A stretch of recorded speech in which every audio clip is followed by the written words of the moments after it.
Olá! A economia brasileira sofreu um tombo histórico agora no segundo trimestre de 2020. O PIB caiu 9,7% em comparação aos 3 primeiros meses do ano. Então, nessa pílula 13, a gente vai tratar sobre a possibilidade de recuperação econômica. Essa será a última pílula do curso Macroeconomia em Tempos de Pandemia. A gente começou na pílula 1 falando sobre o PIB. Então, agora a gente vai falar sobre a recuperação econômica em meio à pandemia. Em primeiro lugar, é importante a gente tratar a comparação histórica, porque desde 1996 que o PIB não caía tanto assim. Sendo que o segundo pior resultado que a economia brasileira enfrentou foi ali no final de 2008, frente à crise financeira global, quando o PIB caiu 3,8%.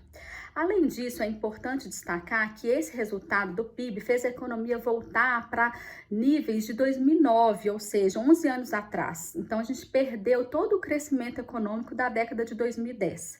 Esse resultado não era novidade, porque em junho, o CODACE, o Comitê de Datação de Ciclos Econômicos da FGV, já tinha anunciado que a economia brasileira tinha entrado em recessão no primeiro trimestre de 2020.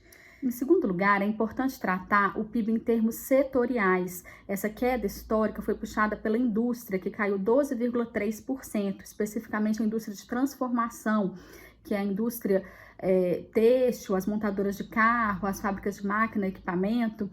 O setor de serviços, que tem um peso muito grande no PIB, também caiu 9,7%, principalmente serviços prestados à família, como turismo, recreação, serviço de transporte.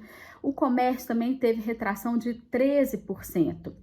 E somente o setor da agropecuária que teve um crescimento de 0,4%, mas esse setor tem um peso apenas de 5% do PIB.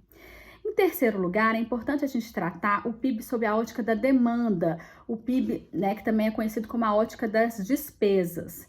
A pior queda foi de investimentos, tecnicamente, a formação bruta de capital fixo, que caiu 15,4%.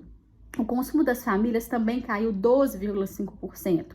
Só não caiu mais em função do auxílio emergencial de R$600, que fez diferença entre os informais.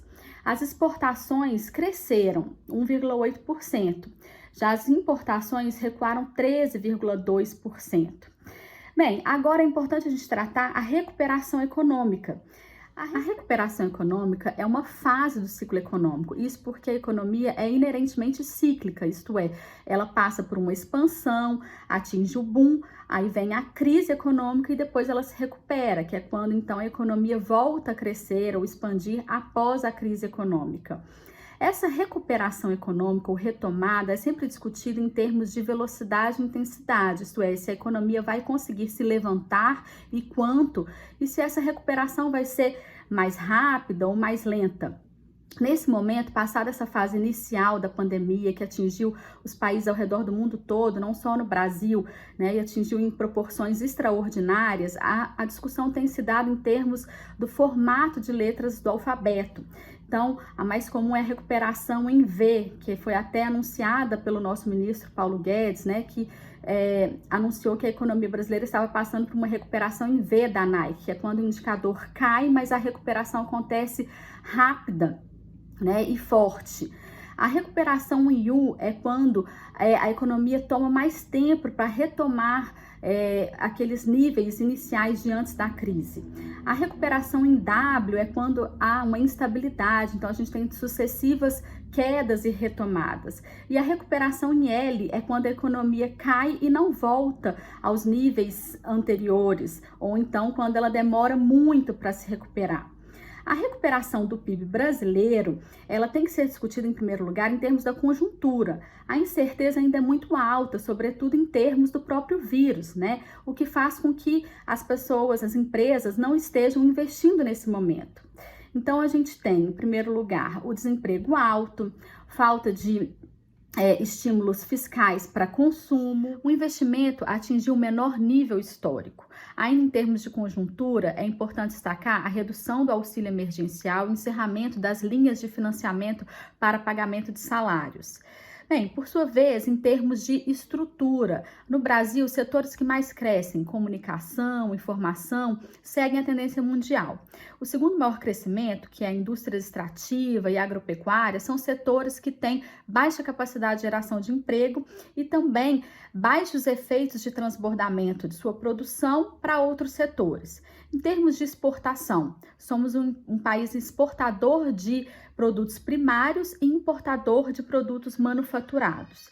E o que a gente precisa para a recuperação econômica? Políticas anticíclicas, então, estímulos fiscais, política de crédito para as empresas, gastos em saúde, educação, também investimento em infraestrutura, que é um setor que tem altos efeitos multiplicadores sobre renda e emprego. E o que a gente tem em termos de orçamento de 2021? O orçamento de 2021 mostra um aumento nominal pequeno em saúde e educação, que na verdade significarão quedas reais quando a gente descontar a inflação. Além disso, houve uma queda nominal muito forte em infraestrutura e meio ambiente. Esse quadro se agrava quando a gente lembra que a economia brasileira já estava rastejando desde 2015 e 2016. Então, os fatores estruturais no Brasil, a composição da estrutura produtiva, agrava os efeitos da crise. Além disso, a agenda de política econômica não estimula o crescimento e, na verdade, prejudica o combate às desigualdades sociais e econômicas. Assim, o Brasil não deve crescer muito depois que a gente sair da crise. Portanto, PIB e pandemia ainda continuarão nos desafiando por um bom tempo, por um tempo considerável. Obrigada!